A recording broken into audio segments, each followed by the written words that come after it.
Alright, so what's poppin', everybody? It's your man, Young Ida Costello, back again with another video. Now this video is going to be another album review, but this album review that I have for today is Tory Lanez, I Told You. Now I think just like everyone, we all heard about Tory Lanez with that Say It song and his constant comparisons to Drake, and then when he put out that Controller song that sounded better than Drake's actual Controller. But he's come with his very first album, and it is definitely filled with a whole lot of ups and downs. Now, what I do like about this album is that he went about it as if it was like a movie. There are skits in every song that sort of lead up to the next song, and I think that that is a cool touch. But I will say that after a while, the constant skits that are in the song it's too much. Like, it is too many skits. I do appreciate the fact that he tried to make it seem like a movie from how he had different sound effects going in the background. He had different kinds of voice actors playing. But instead of it feeling like an actual movie, it sort of felt like a BET special, in my opinion. Sort of like a broken menace to society. But my favorite part about this album by far has to be the first song, the actual intro track, where it starts. He's like, hey, my name's Daystar Peterson.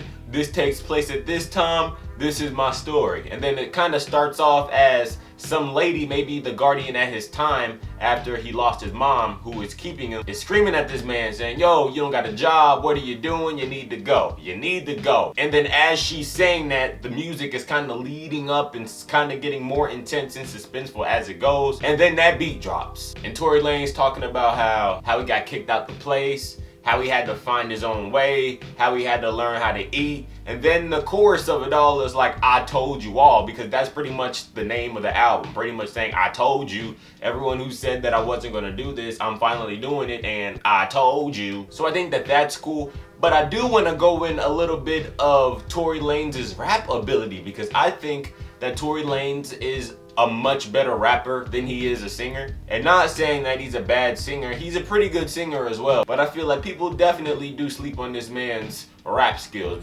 but by far. I will say that he's very versatile too. There's been like plenty of times on this album where he's gone into a different flow, or he's went off on a different kind of beat, or he sung here and then broke that singing up and went into rapping. So I really do think that he's pretty talented and has a nice little arsenal of rap flows that he could choose from.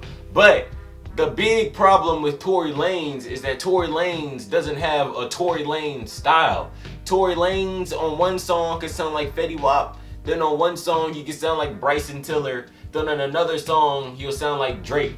But he didn't sound like nobody more than on the second half of 4 AM. Because on that song, if you guys don't know what that song is about, hey, he's broke, he needs money to help him get his music thing off. Like I said, it's like a knockoff BET special. So his friend is like, yo, we could rob this man Chino crib. Then he like, yo man, we gonna rob Chino crib? Alright man, let's rob Chino crib. So they go inside to rob Chino crib, but then Chino wakes up, and then Chino's like, yo, I'ma grab my gun. Then he starts shooting. Then they get in the car, and you hear skirt. Then all of a sudden, what do you hear? Me and my homies were deep in a white Toyota. What does that sound like? It sounds like The Art of Peer Pressure by Kendrick Lamar. Am I right? So when I heard me and my homies were deep in a white Toyota, I was like, what? What? Is this Tory Lanez and Kendrick Lamar? So you can tell that through that song, he definitely got some inspiration from Kendrick Lamar's The Art of Peer Pressure. But I will say though, as much as he is using his flow, I will say that he definitely does the flow right, and he does the flow justice, and it doesn't sound horrible. It just sounds off hearing Tory Lanez using that flow on kind of the same exact beat that you would normally hear Kendrick Lamar rapping off of, and just like that. One thing that I do think that the album does is the album starts off strong. The album starts off here. Like, it starts off already at the climax, and you're already like, whoa, at a suspenseful point. What's gonna happen next? What's gonna happen next? But by the time 4 AM is over, it's sort of just, like, the tone just shifts completely. It goes from, yeah, singing but still aggressive rapping to just straight singing. Well, I feel like, in my opinion, it would have been much better if it would have maybe started slow but then rose to the suspense. But then I get that if you start from the bottom, it's automatically going to be suspenseful. But then when you get to your better places, it's not going to be as interesting. And that's what happens. That album has me in the beginning like crazy because the first 4 songs are fire. But after that 4 a.m., it nosedives completely. Things that he really talks about is, yo, I had to fake it till I made it, but now that I made it, I'ma flex even more on you boys, hey, flexing, I don't see a problem with either. I feel like if you put in the work and you're actually doing all that you've been doing and you're finally getting some payoff from that, yo, flex away, my man, flex away, go ahead. Why not flex, right? Hashtag it. Why not flex? Shoot, I want to flex too. We all want to flex out here. So, hey, if you can flex, do that. To Dream, he's really just talking about, yo, I wanted this Wraith. I finally got this Wraith because I dreamed hard and I really followed my aspirations and I really tried as hard as I can and I finally did it. But then on the To Dream chorus, like I said before, he kind of sounds like Fetty Wap. But I don't really listen to Fetty Wap, so it doesn't really throw me off because I'm like, yo, whatever. I mean, everybody sounds like Fetty Wap nowadays. So it didn't really get under my skin. But like I said, when I heard that 4 a.m., it was like, huh? Like I had my headphones on. I was like, this ain't you. But I will say that Tory Lanez shows a lot of promise with this album. He definitely does. Melodically, with the production, he definitely puts together some good beats.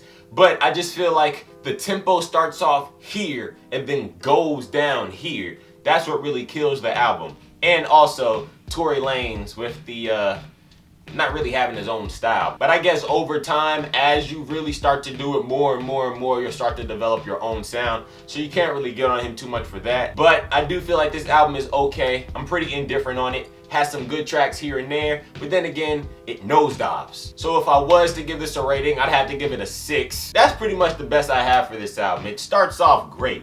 Like, the album really starts off, like, he sounds extremely hungry throughout the first couple tracks of this album. And he can rap too. Like, people sleep on his rap skills, but he can rap. He starts off hungry.